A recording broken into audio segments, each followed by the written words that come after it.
Международный день инвалидов отмечается 3 декабря.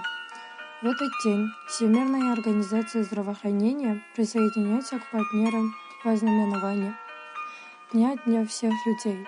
Эта тема отражает растущее понимание того, что состояние инвалидности является неотъемлемой частью жизни человека.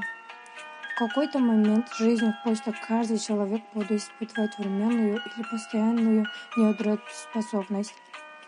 Несмотря на это, лишь немногие страны располагают адекватными механизмами для полного удовлетворения потребностей инвалидов. По оценкам Всемирной организации здравоохранения, более 1 миллиарда человек, около 15% населения мира, сталкиваются с какой-либо формой инвалидности. Ожидается, что это число будет возрастать в связи со старанием населения и ростом